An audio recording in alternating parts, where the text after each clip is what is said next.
On this episode of The Sports Desk, Jack openly contemplates whether his team is an idiot. Josh looks at Kevin Durant's future with the Brooklyn Nets, and Splash looks ahead to the Baltimore Ravens continuing their preseason win streak, only on The Sports Desk.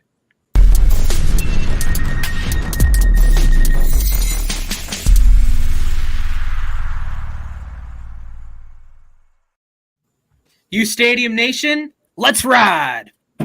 We got the double intro today. Happy episode 83, ladies and gentlemen. If we had a W for every episode we've done so far, we would have a winning record in baseball. So congratulations. That's more than the Cincinnati Reds will have. Last week, we would have had an undefeated season in the NBA, undefeated season in the NHL. So now we're 1-0 in the playoffs, I guess. Yeah, we are 1-0 or 83-0.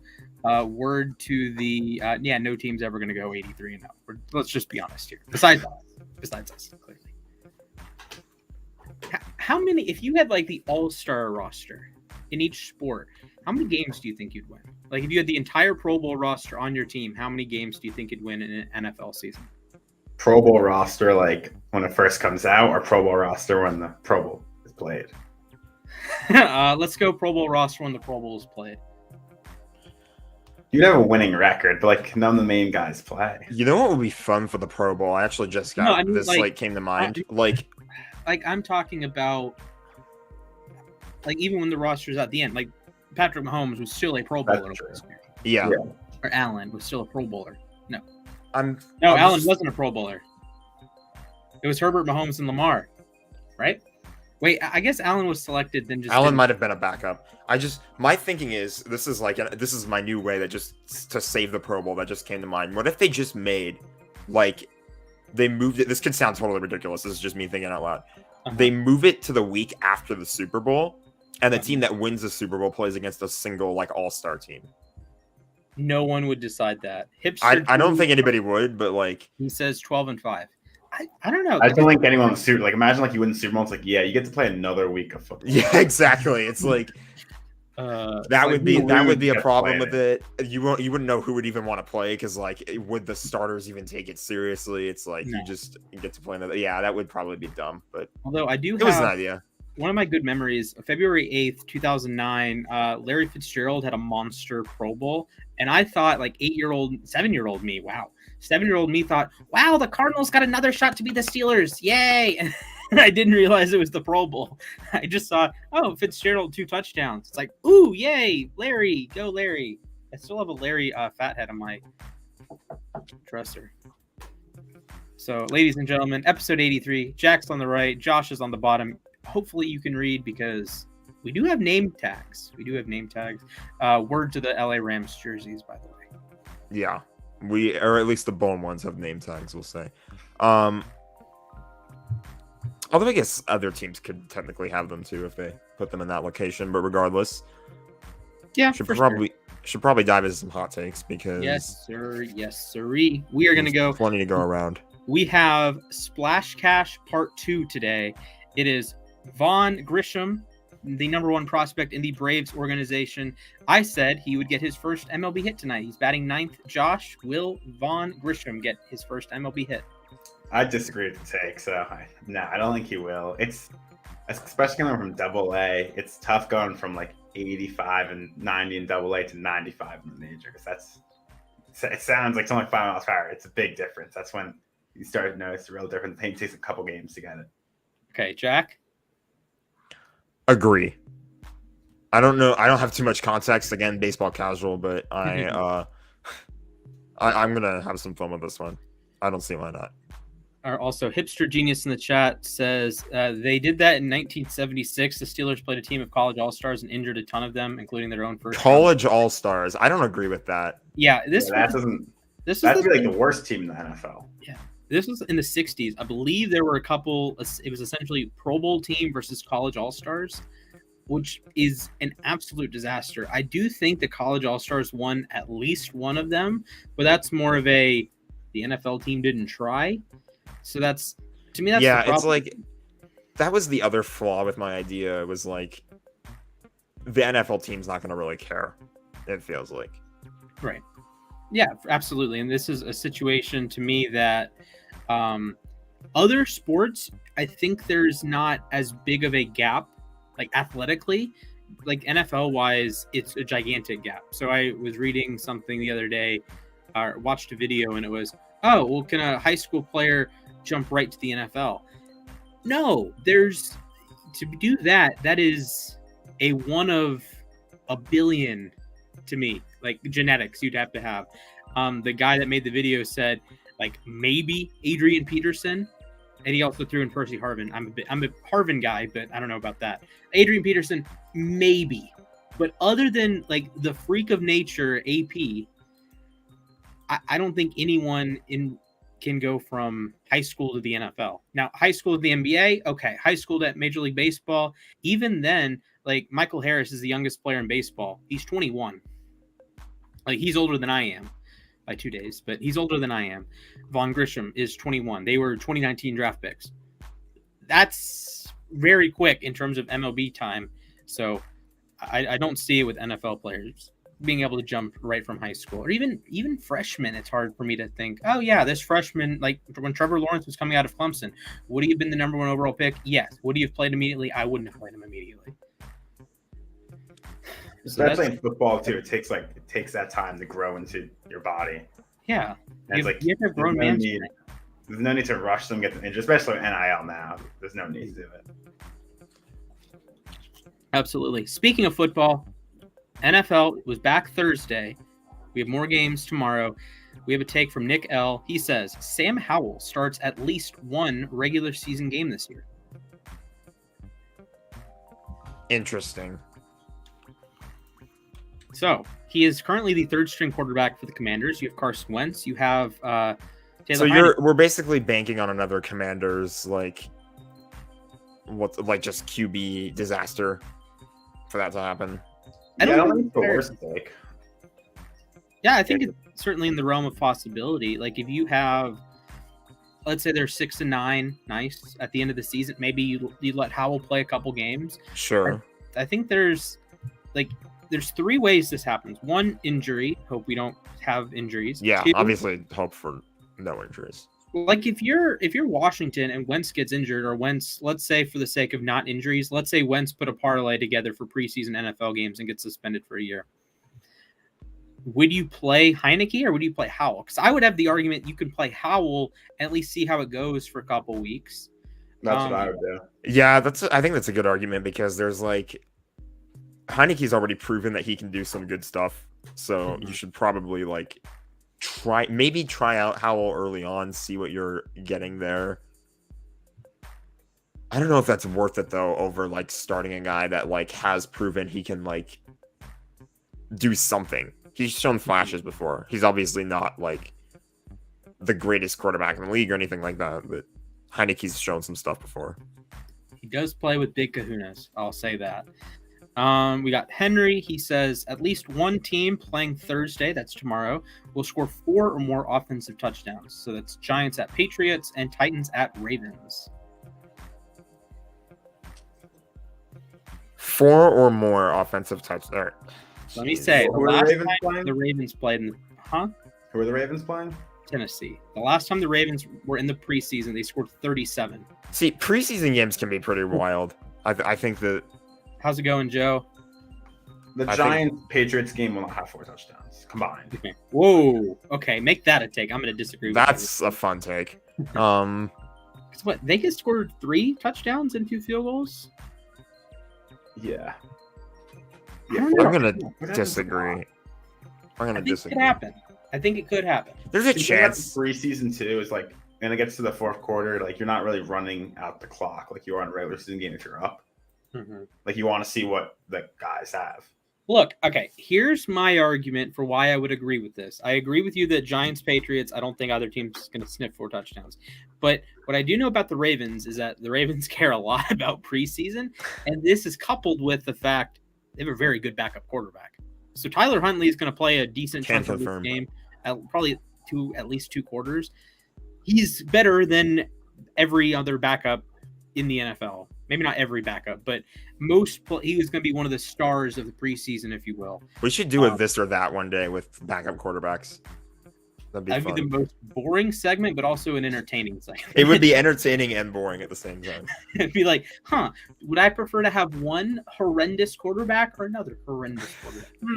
If you were forced to do so. Yeah, that could be fun. Yeah, I would argue Tyler Huntley plays at least 2 quarters. I think the Ravens do score 4 touchdowns. It's in the realm of possibility for sure. This Jack Mitchell guy with the Rams logo, he says the Rams beat the Chargers preseason week 1. That is just me that's just an ego hater? take, honestly. Hater, yeah. I don't know enough about the Chargers or Rams backups.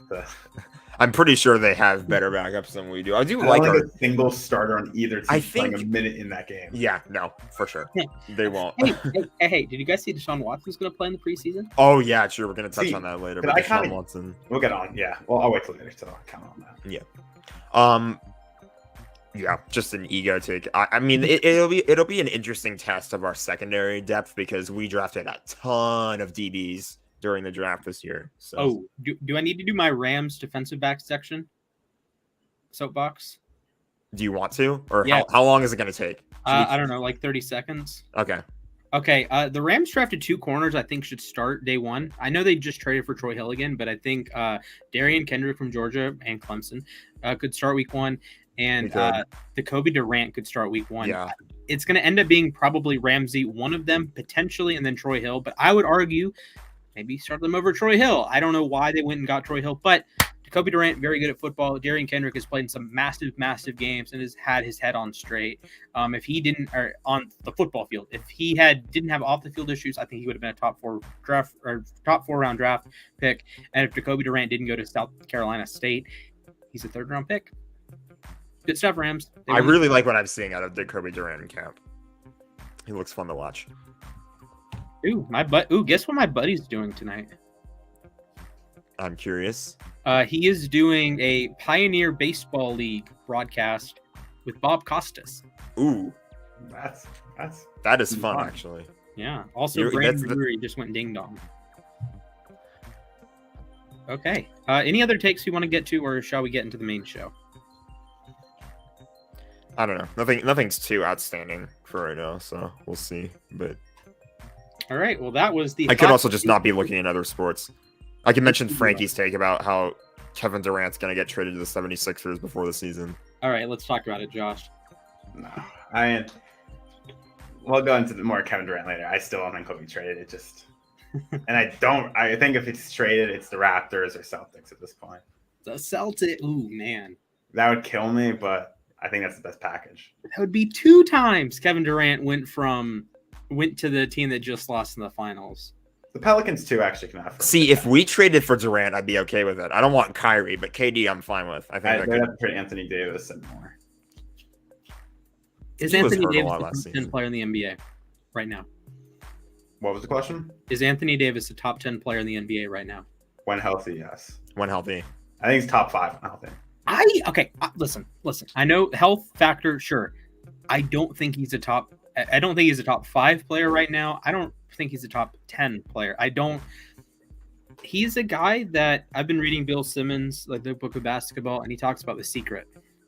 And he talks about how difficult it is to win a second ring, right?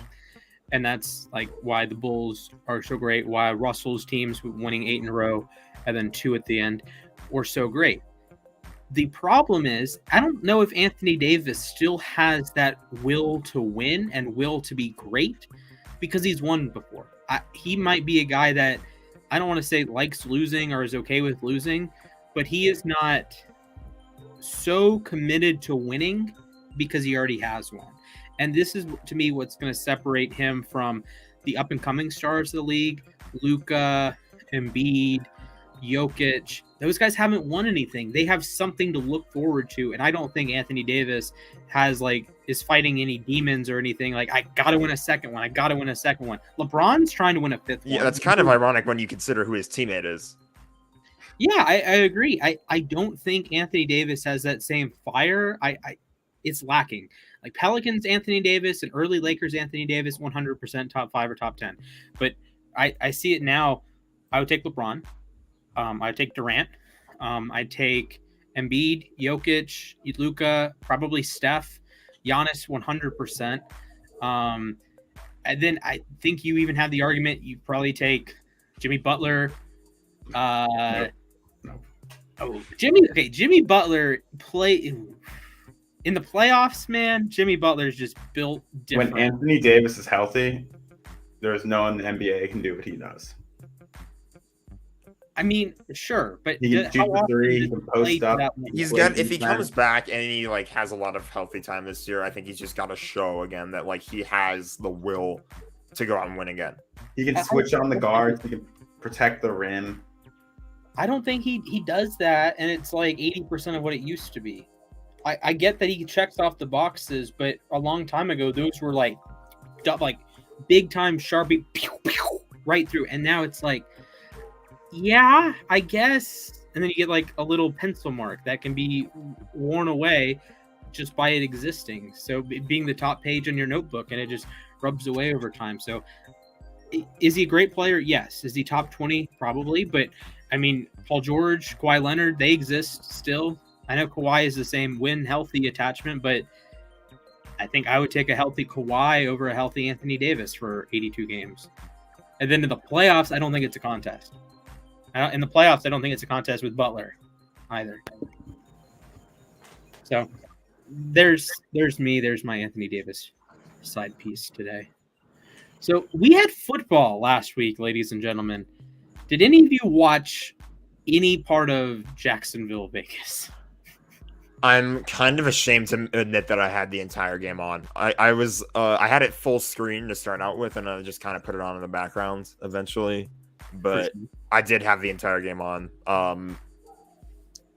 It's always weird because it's like I always get like that initial hype of it's like, yeah, the NFL's back, let's go. And then I realize this is a preseason game between two not so hot teams right now. And I mean, like, I won't say that about the Raiders because they did get Devontae Adams, but like it just doesn't like the game itself almost never lives up to the hype.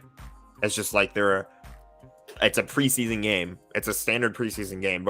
Those teams just get an extra scrimmage basically, and they're spending the whole game interviewing the Hall of Fame people and players like Derek Carr, Devontae Adams. They probably would have ever interviewed Trevor Lawrence. I don't remember whether they actually did or not, but you would think they would. So it's like, it's more or less, I see the Hall of Fame game as like just a celebration that like football is coming back soon, rather than like an actual game. Makes sense. Josh, did you watch the Hall of Fame game? I turned it on at 8 or whatever time it was supposed to start, and then there was a 30-minute delay, and I was like, okay, that too. That was like the end of it. I turned it on like an hour later, and it was already like 20-0, and I was like, okay. There was so much hype around it, I felt, for once, because it's like, yeah, football, and then there's 30 minutes of rain delay. So yeah, full transparency, I did not watch. I was following along on my phone, but there was a certain Braves Mets game that Thursday that I was preoccupied with, so I'll put it that way. The Raiders did win 27-11. Jags, I mean, there wasn't much there. Josh Jacobs was getting spammed though, so that was weird to see. I like messaged you guys too, like Josh Jacobs. I thought like maybe Raiders running backs were hurt or something like that because they were spamming Jacobs early. Yeah, that was weird. Okay, yeah. Speaking of hurt, like the one position too, it's like you really want to rest them because you don't want them taking those extra hits. Yeah, I can just imagine Derrick Henry getting 30 carries tomorrow, right? Definitely, for sure. That's exactly what the Titans are going to do. Wait a second. You said tomorrow, as in there's more football on tomorrow? Bum, bum, bum. Football's back. All 32 teams are playing this weekend. I can use the ticker for once. What a time to be alive. Are there any matchups you are slightly intrigued about? Other than my own team's matchup. Other than your own team's matchup. It's just like I don't know who's gonna play, and I guess the Browns a little bit seeing Deshaun. If Miami, I don't think Tyreek Hill's gonna play this. Like Miami's not that interesting. If he played, though, that'd be interesting to see him and Tua, see how that works. Mm-hmm. Okay. Like I said, Atlanta, Detroit, both guys you see Drake London, see Hutchinson. Yeah. Who's I'm the actually quarterback? They surprised. drafted Felipe Franks. See him. Ritter. Ritter, that's what I meant. Desmond Ritter. See him a little bit. I guess that matchup is good. Yeah, I agree. Interested in Baltimore. Just seeing like how guys like James Roche, Tylan Wallace, like the potential number 2 receiver. I don't think Bateman plays much, if at all. But Proche is going to play. Tylan Wallace is going to play.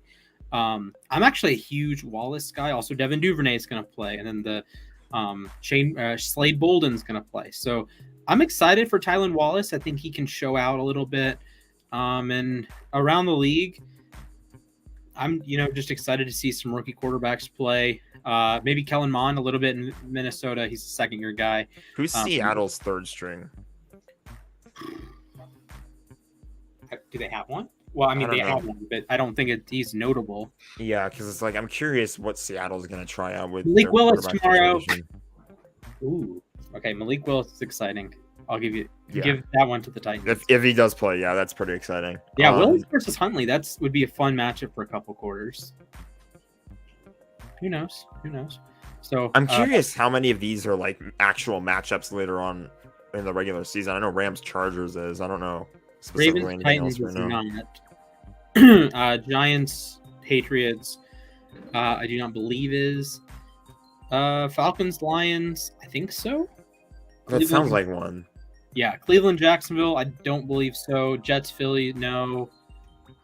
There's some good ones. They're like, if these teams were full strength, I'd be excited to watch some of them. Yeah. Like Carolina, Washington, but some of them, yes. Green Bay, San Fran. Ooh, that would be fun if at full strength. That'd be fun. So, let's go to Josh's neck of the woods with the New York Jets. Right tackle Mekhi Becton will miss the entire season with a fractured kneecap. uSTADIUM was actually very quick to break the news there. Connor Rogers eventually corroborated it. I'm quite bummed. I'm obviously not a Jets fan, but I had a monster grade on Bechten coming out. Then he's the starting left tackle for the Jets. Has a good rookie season. Gets all this hype next year, or all this hype for 2021. Barely plays. He played a week. Yeah, not even a full week, something like that. And then it's like, okay, well, we're gonna build him up. Oh, now he's gonna play right tackle because you're putting Fant at left tackle. What? And now he's injured. He's in all likelihood out for the season. So, Josh, what's your take on the Mekhi Becton injury? It's just such a Jets thing. I mean, it is crazy to think he's never played in front of the home fans. Oh, okay. I guess, yeah, that makes sense. There's COVID, and week 1 last year was on the road. It's just like he had knee brace on he randomly put the knee brace on for a reason. Why are you risking it? Do I think it's the end of the world? No. It's right tackle. If it was left tackle, it'd be a bit different. And didn't have George Fant. It's right tackle, though. Maybe bring in Dwayne Brown. I get he has the experience, a little older, but you need someone this year. I'd rather not see Max Mitchell out there week 1. That would be a little concerning for me. Man, I'm a big fan of Max Mitchell. I want to see him play this year. I think he's good. I just don't think he's more of a project. And I get George Fant doesn't want to move this year. It's a contract year, but he did play with Dwayne Brown before. So if there's anyone he'll move for, I think that could be the guy. Yeah, I forgot about that. Also, Western Kentucky basketball legend George Fant. Yeah, I will say it was a good sign that Robert Saleh did say they want to continue working with Bechten. They don't want it to be because I think there is a little bit of speculation. I'm not too sure about this, but there's talk that maybe he might not even play for the Jets again. I think he's done as a Jet. Yeah, that's tough with the double injuries. You can waste a year, okay, but as soon as you waste that second year, and you're like.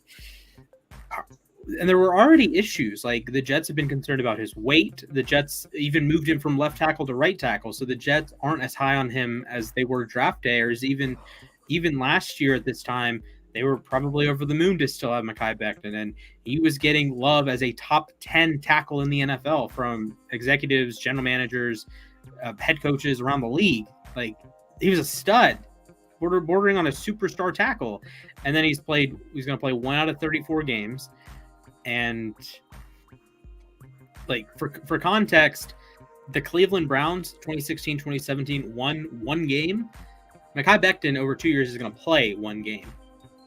We know what changes had to happen with the Browns, and now you're going to have to wonder, is Becton may have played his final game with the Jets. I think especially if Max Mitchell plays this year and shows any promise, it's like you have to get rid of someone. And who's the guy for the last 2 years hasn't been there? It's Bechten. Yeah.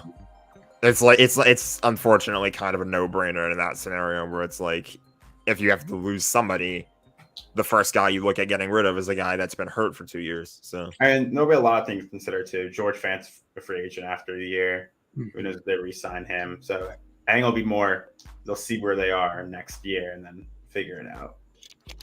Speaking of figuring it out, 2018 first-round pick Roquan Smith requested a trade yesterday from the Chicago Bears. He has said that the coaching staff doesn't like him, and it does not appear that the management wants to keep him around because they're far apart in contract talks. Now, he did say in his little message that they would be looking, or he would be talking to the McCaskey family, the owners of the Bears, and maybe they could work something out. Ryan Poles, general manager, said that they were looking to extend him, looking to build on this year would be his 5th-year option, looking to keep him a Bear for a very long time, if not forever. So, Jack, on a scale of 1 to 10, how likely is Roquan Smith to be moved? And give me one team that Roquan would be fun to see on. How likely? I think it's probably pretty likely. I'm gonna go with a 6 out of 10 for right now. Okay. Obviously he has yet to have that conversation with the McCaskies, so who knows? That could change. He might find himself not wanting to leave after all. So I think it does hinge on that a little bit. But considering he's already gone and made the statement and said, I want out, it seems like he's probably like, I don't know if there's really any going back for this. I don't know what team could use him.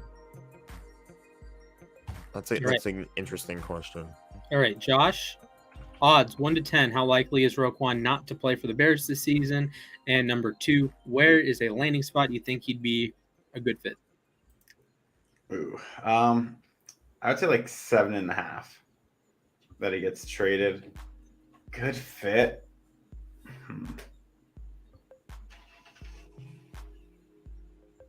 Maybe Arizona. Ooh, they could use a bit of a pass rush. I could see that. Lose Chandler Jones. They're not. We know they're not high on Isaiah Simmons.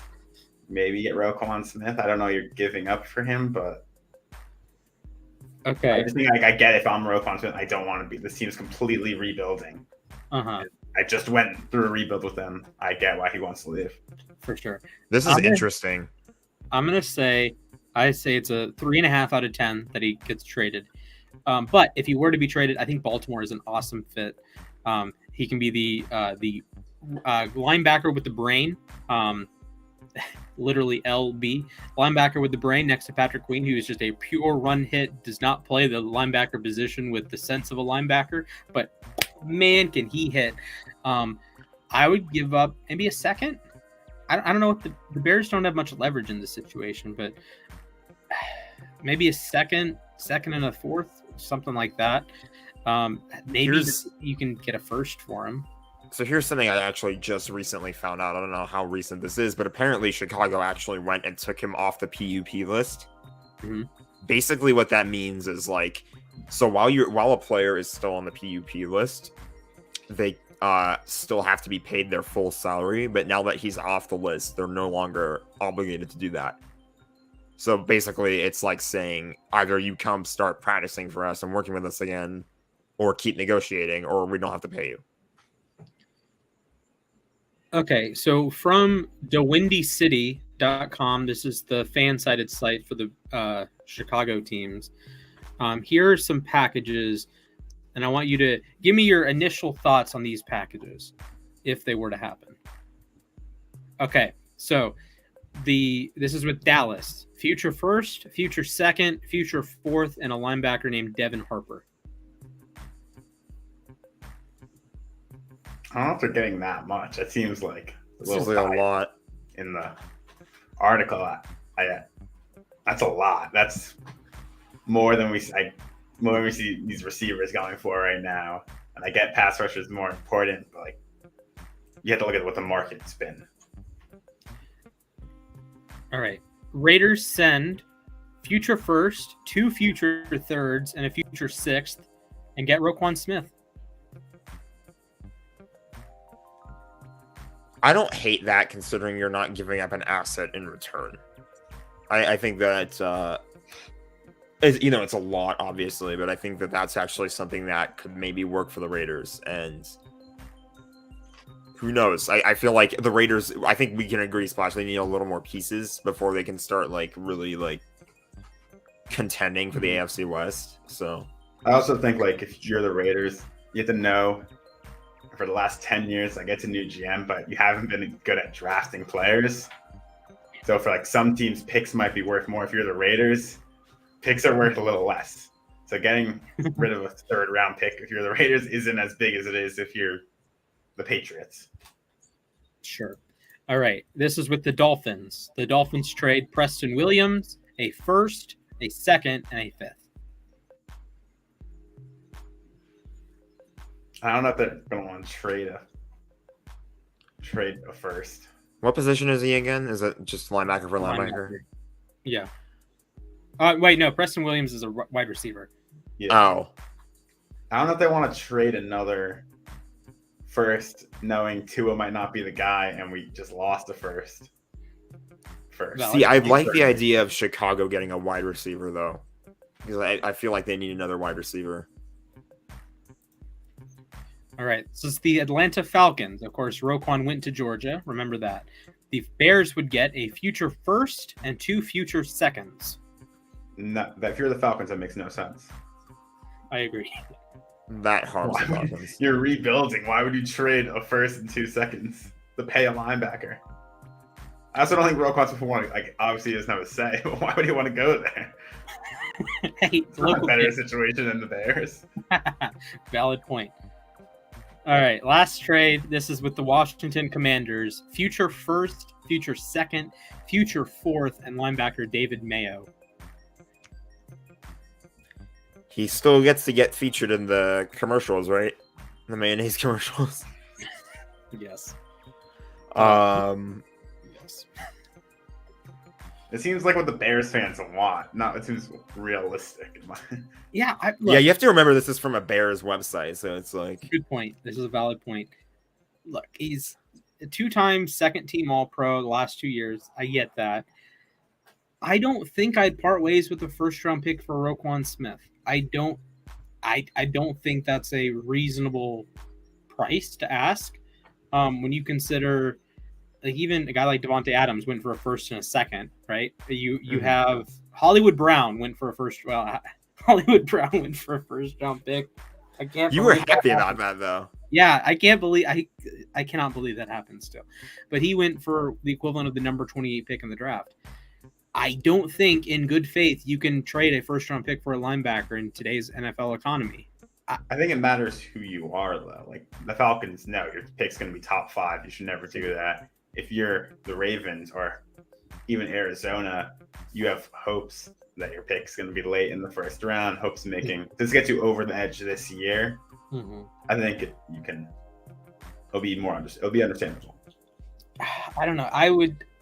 I would maybe trade a 2nd and a 4th if I were Baltimore. 1st, ooh. But if you're the Bears, would you prefer to have a 1st or a 2nd and a 4th? This year 1st. Okay. I'll tell you one thing. The Rams are definitely going to trade a 1st if they go for it. This is a valid point. They didn't even trade a 1st to get Von Miller. They traded a 2nd and a 3rd. It was essentially, I know it was 2 separate deals, but it was essentially Kenny Young for Von Miller is what that was. It was also during the season. So it was mid-season trade. So. He's an older guy who's a free agent too. This is a valid point. Hey, Roquan's a free agent. Yeah, I think it'd be. I mean, I said it was Soto and I was wrong, but I think it would be that's why I don't see the Falcons, because you're gonna want to sign a deal right when you get traded. Yeah. Good point. Soto has not signed a deal yet, by the way. He did hit a home run last night against the Giants. Yes. All right. Josh, let's go back into your neck of the woods. Kevin Durant said it's me or him. Him being Sean Marks, the general manager of the Nets. And the head coach. Wait, that's Steve Nash. Yeah, he said him. Okay. He said them or me, basically, is what it was. So I'm going to give my thoughts on Steve Nash first. Yeah, I understand everyone and their brother throwing Steve Nash under the bus. He is horrendous. However, there is a point to him being horrendous because Mike D'Antoni was the offensive assistant, something along those lines. So that made sense. You have someone that you put D'Antoni in a lower position and you get the best out of D'Antoni, and he doesn't have to answer to the media. He doesn't have to answer dumb questions. Is Steve Nash good at his job? No. Watch the end of the regular season. Watch the playoff series against Boston. Steve Nash does not know how to game plan, does not know how to allocate minutes. He's just playing Kevin Durant 48 minutes a game. It felt like. So, yes, he's the best player on your team. Yes, he's one of the top handful of players in the NBA. I get that. But at the same time, you can't just run guys into the ground like that. So I think Steve Nash is a big reason why the Nets underperformed last year and why they were the 7th seed when they could have been, a top 5 seed, if not better. Josh, as the resident Nets fan here, your thoughts? I was very torn when it came out. I do think I will give Steve Nash credit. I don't think any coach in the NBA would have handled the personalities, the stuff he's dealt with better. Mm-hmm. I do think he's a god-awful coach. I mean, before this came out earlier in the week, there was a report in the New York area that Sean Marks has hitched his wagon to Steve Nash and said, if Steve Nash is gone, I'm gone.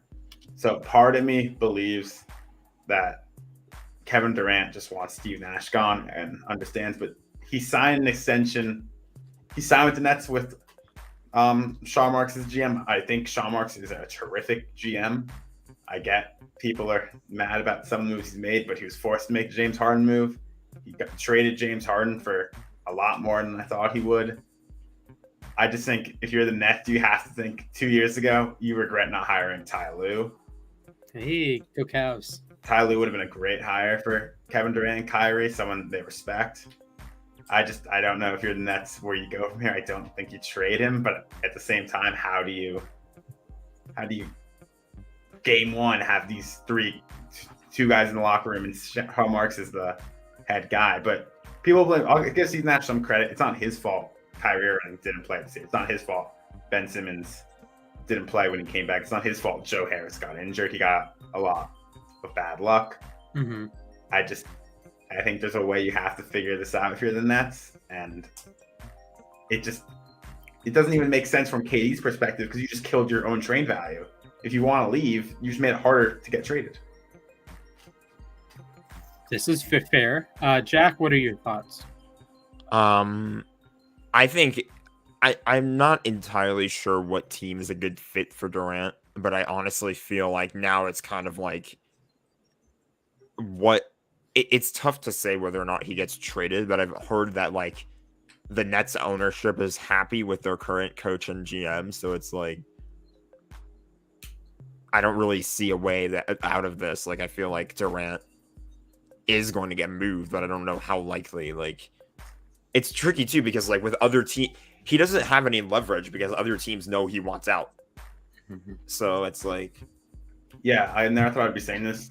Old owner Michael Proshakov, whatever his name is. God, he was the best owner ever compared to Joe Tsai. Joe Tsai they've done so many things wrong. This whole thing, tweeting out who you're supporting, his son tweeting out like Katie, whatever. He said like call Katie like a loser or something. Like it's just, God, what are you doing? You're just killing your own team. It's not even, who cares? No one cares what you think. Like, fair. You're the owner of the team. You should not be getting involved. I have heard, I don't know how real this is, but I've heard that some people think this is a leverage play for Kevin Durant's business partner, Rich Kleiman, to become CEO of the Nets. Wow.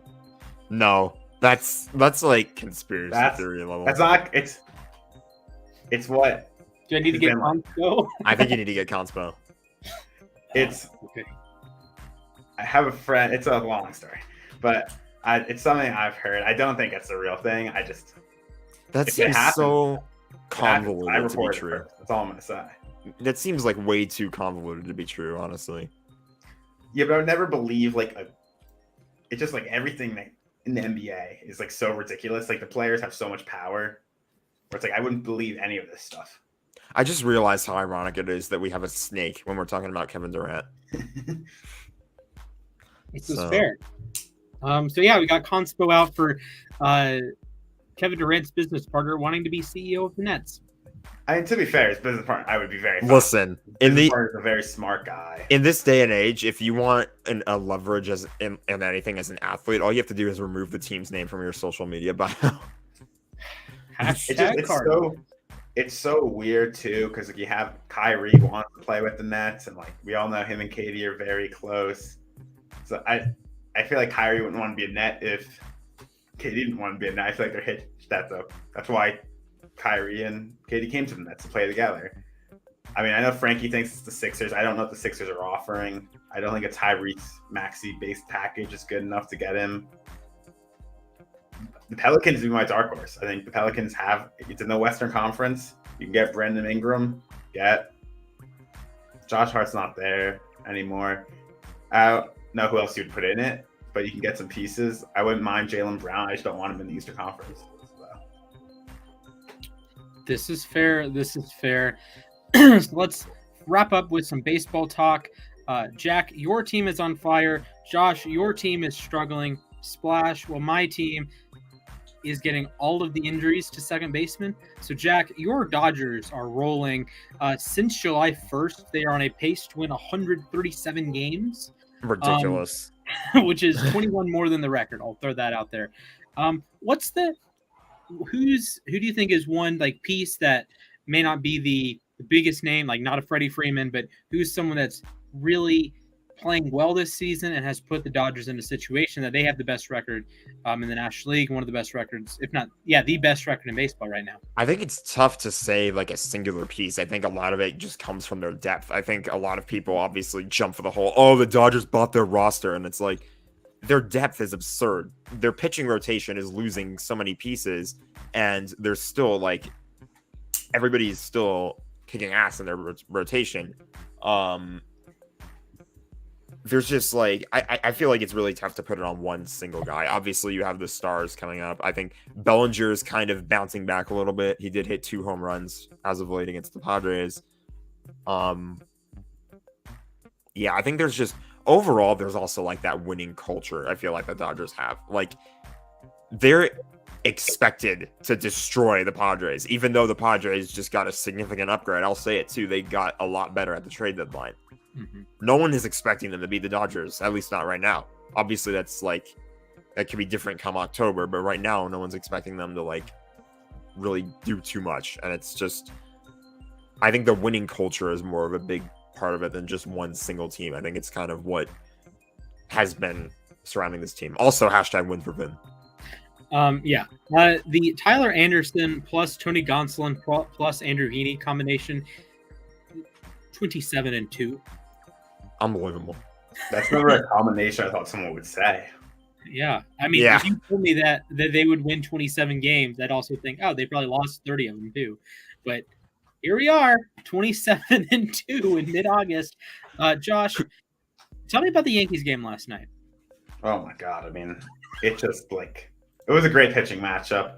The base, it reminded me of last year's Yankees on the bases. I mean, the pitcher in 12 had an insane play, like the luckiest play I've ever seen. Got Jose Trevino at a third, and then IKF wasn't thinking. Why is he on the roster? I don't know.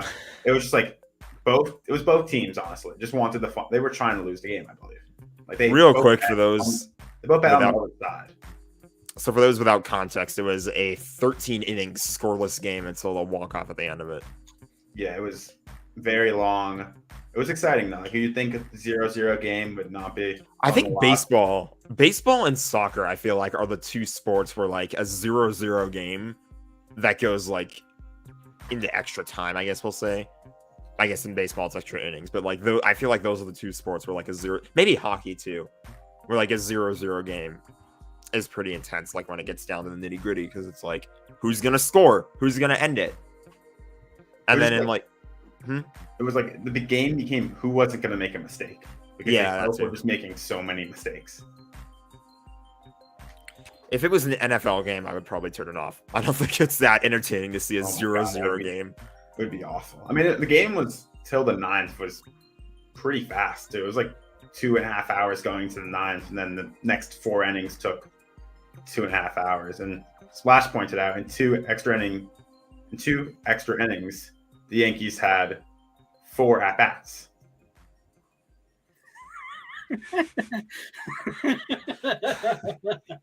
This is brutal to look at. Like you think it's impossible to have 4 at bats in 2 innings? No, but the Yankees found a way. The Yankees found a way to do it. I'm gonna be honest. In the 11th, when I forget who was doubled off, but when they got doubled off second. Okay. When Andy Har was doubled off second, I get that. He's in a tough spot. He shouldn't have been. He was running towards third. He should have just been no matter what, you're scoring there, right? Most likely, it's going to the gap. You're going to score either way. Stay at second because nothing good can happen if you start running the third. And he just started running the third. Okay, I will defend a little bit there that it's just the immediate play. Okay, gotcha. The play in the 12th, Matt Brash makes an unbelievable play to stop it from going into into center field. So I can't complain that Benintendi got thrown out. That was Trevino. Trevino got thrown out. Trevino. Benintendi was different running error. I love how we have to specify which running error. It's like a different one. It's not. Yeah, Trevino wasn't bad. Okay, we have found the clip. We have found the clip, boys. Are we ready to watch greatness? Josh, which one are we watching? Because there's been so many. The highlight video of it. Let's look. All Make sure you go full screen too. Make sure you go full screen. I need to. Okay.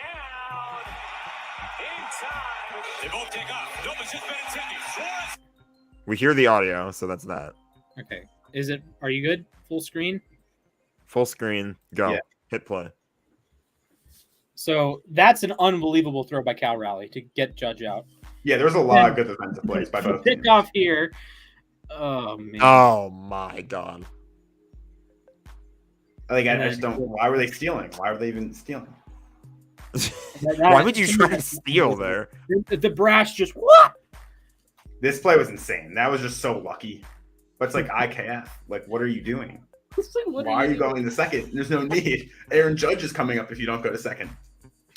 Oh man! And look, I watched. Feels to me. What inning is this? That's like. That was the 12th inning. 12th. That feels to me like one of those plays where it's just like people get so desperate to win they just do whatever. It's just like screw it. We want this game to be over with. We want to try to win it. Let's just do something and hope that it works. I was watching the Mariners broadcast. That was a playoff atmosphere. I know the Mariners haven't been in the playoffs since I was 8 months old. It's rare to say for a scoreless game, but instant classic, I think, is kind of the term that's been thrown around. So much stupidity. That was like, it broke the unintentional comedy scale. Man. It's like they didn't mean to be funny, but they were hilarious. So it was weird too, because the whole game before that was just like great defense. And like all the extra was just bad base running by everyone. It was bad. Anything we want to wrap up with? Any last words? Shout out to Matthew Stafford for allowing Jamison Williams to wear number 9 in Detroit. Jamison actually reached out to Stafford saying, I want to wear number 9, and Stafford gave him the thumbs up. So nice. Classy moves all around. Also, some Yankees news. Matt Carpenter avoided surgery. Yeah. He could return in 6 to 8 weeks. That's good. Once again today. Surprise. If they they need to show some emotion. I'm done with this team of we're in first place. We're good. You lost home field advantage. I mean, I said it on Spaces. Ron Marinaccio is the closer of the future. He's going to come out to I forgot the song name, but he's going to come out to that. It's better than the trumpets. Everyone's going to get pumped up, and he's going to in Game 7 of the World Series. He's going to close the game. I'm calling it now. Wow, make it take. The Yankees have gone so money dependent. I don't know what it is. Like, you're the richest team in all sports. Like, let's spend some money. Let's call up our best prospect so we don't see IKF run bases anymore, because we saw what happens when he runs the bases. Hey, you know what? One team that successfully brought up the number 1 prospect, the Braves. Hey, they're gonna have That's the perfect example. It's also, if you're the Yankees, what do you have to lose? You get no production from shortstop, offensively or defensively. You might as well call them up. Does he project as like a really good defensive shortstop? That's what he's supposed to be really good defensively, and the bat was supposed to be iffy, but the bat's caught up. He has at least some power. I mean, we talked about last night. IKF is the third most at bats without a homer this year. Yes. Like it's Oh, no power. At least Peraza can be a threat and hit it in the air. Right. I forgot about one more headline. We don't even need to talk about this for like 2 seconds. It's just something I forgot to mention. Sean McVay has been extended by the Los Angeles Rams. He said that he has not. The team has not officially announced it yet because they want to announce it together with him and Les Snead. But that he did confirm during a press conference that he has been extended. So yeah, that's a no-brainer. Yeah, no-brainer. You don't let Sean McVay walk. Period. Yeah. Amen to that. All right, I have one stat for you, then we will leave. In a 59-game stretch in Ichiro's career, he had 120 hits. Bro, what? What? 2 hits a game for like 2.5 months. From June 30th to September 4th. 2 hits a game for like that long. Jeez. Average 2 hits per game. That's insane. Ichiro. Gotta love What else can you say? Alrighty. Well, with that said, thank you guys for watching. Make sure you like the video, subscribe to the channel, ring a ding ding, that Le'Veon bell, that notification bell. Subscribe. Follow us on Twitter at uSTADIUM. Follow Josh's Twitter at uSTADIUM MLB. You can follow our personals if you're interested. Check us out on the uSTADIUM app. Download it. Join some takes. We've had some hot ones in recent days. We had one that was 450,000 points. That was a huge pot, one of the biggest we've ever had. I'm Splash. He's Jack. He's Josh. Thank you guys for watching. And remember, Super Bowl champion Aaron Donald trains with knives. See you guys next week.